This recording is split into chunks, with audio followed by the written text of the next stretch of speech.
Assalamualaikum warahmatullahi wabarakatuh.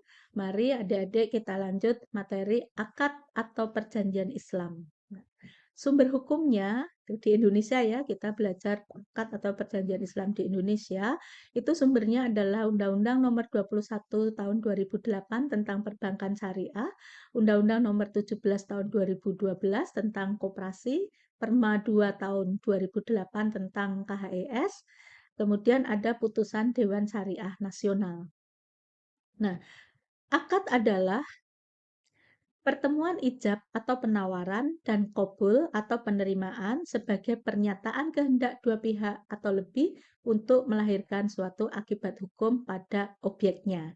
Nah, para pihak di sini adalah mukallaf, subjek hukum tadi ya, ada individu ataupun badan hukum maupun yang tidak berbadan hukum gitu.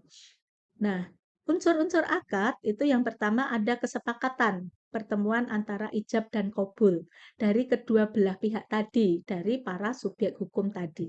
Yang kedua adanya tindakan hukum dua pihak atau lebih yang nantinya para pihak itu, para mukallaf itu harus memenuhi kecakapan hukum yang sempurna.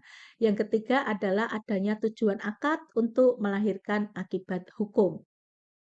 Nah, macam-macam akad itu ada akad bernama dan tidak bernama, ada akad pokok dan akad asesor, akad bertempo, tidak bertempo, konsensual, formalitas, dan real, akad masyru' dan terlarang, akad yang sah dan tidak sah, akad mengikat dan tidak mengikat, akad nafis dan mauquf. Nanti kalian cari sendiri ya di literatur yang lain.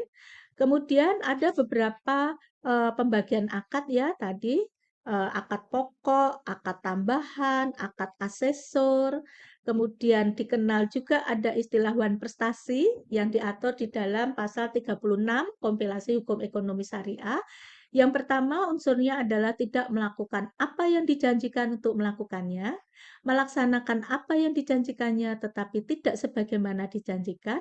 Yang ketiga, melakukan apa yang dijanjikannya tetapi terlambat.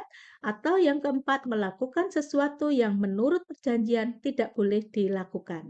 Nah, pernyataan bahan prestasi di sini sesuai dengan ketentuan pasal 37 KHES itu harus dengan surat perintah atau dengan sebuah akta sejenis itu telah dinyatakan ingkar janji dan dianggap ingkar janji dengan lewatnya waktu yang ditentukan. Ini yang namanya dengan somasi. Nah, sanksi wan prestasi pasal 38 KHES yang pertama adalah membayar ganti rugi, pembatalan akad, peralihan risiko, adanya denda dan atau membayar biaya perkara. Nah, ada juga yang dimaksud dengan keadaan memaksa. Nanti Anda buka ketentuan pasal 40 sampai 41 KHES.